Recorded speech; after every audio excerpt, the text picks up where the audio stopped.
Io sono Plinio Bellomi, sono nato a Venezia nel febbraio del 1927. Un giorno del 1938 qualcuno mi disse andiamo a Rai Nantes. Sono arrivato alle 9 di mattina e ne sono uscito alle 8 di sera. Da quella volta mi sono appassionato alla piscina e Giovanni De Pità, il grande allenatore veneziano, un giorno mi ha visto nuotare e mi disse vuoi allenarti? E da quella volta è cominciata la mia carriera natatoria.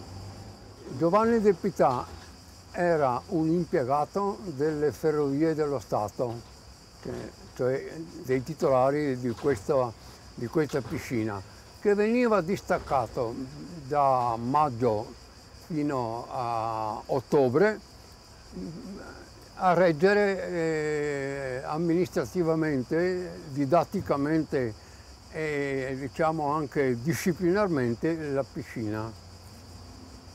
E Giovanni De Pità era un nuotatore discreto e si è affinato con numerose esperienze fatte alle scuole della Federazione Italiana Nuoto e in breve è diventato un allenatore capace e soprattutto di grande umanità. La categoria di nuotatori era divisa in 3 classi, allievi, juniores, seniores.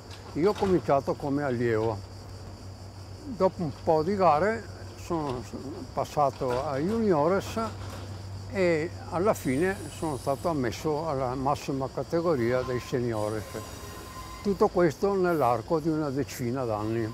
Occorre dire che la mia carriera natatoria è stata interferita dalla guerra, per cui le esperienze sportive purtroppo si sono intrecciate con le esperienze militari di quell'epoca. Io ricordo molti particolari, racconto per esempio che un aereo, credo inglese, si è abbassato laggiù vicino alla caserma della polizia e ha mitragliato fino al ponte e noi eravamo in acqua. Ricordo ancora l'entrata delle ragazze in piscina che è avvenuta nel 1939, 3 ragazze. Ricordo ancora la scuola nuoto di Giovanni De Pità che si svolgeva nello scalo laggiù. Qui c'erano gli esercizi a secco su cavalletti rudimentali e laggiù c'era il contatto con l'acqua. Dalle mani di Giovanni De Pità sono usciti nuotatori di grandissima classe che ancora oggi sono iscritti nei libri del nuoto italiano. Non li posso ricordare uno alla volta, ma sono tanti e talmente che farei torto all'uno se ricordasse l'altro. Diciamo che la virtù precipua di Nane De Pità, come lo chiamavamo noi, era la grandissima conoscenza della psicologia dei ragazzi. E ci portava per mano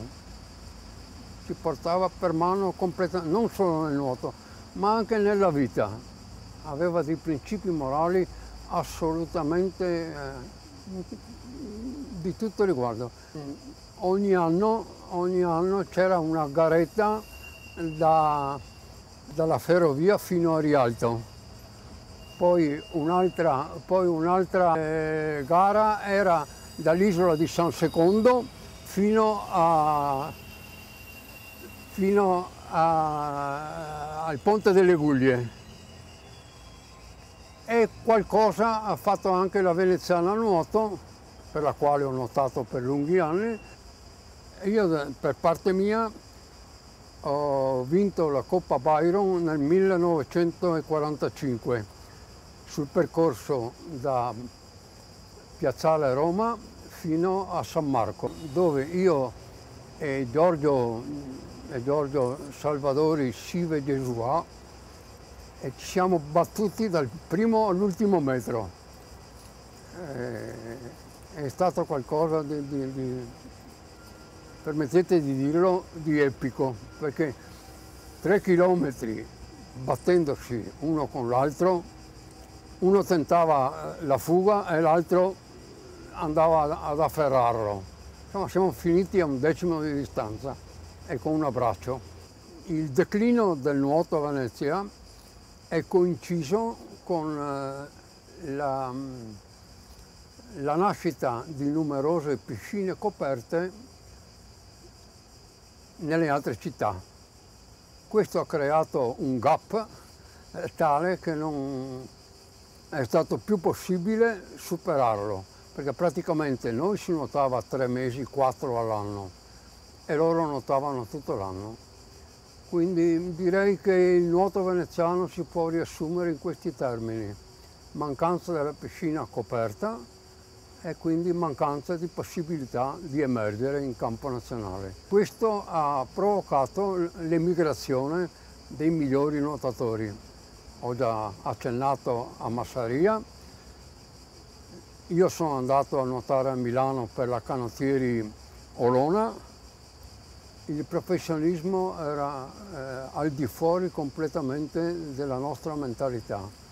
Si nuotava per il nuoto, per le gare, per la soddisfazione di vincere.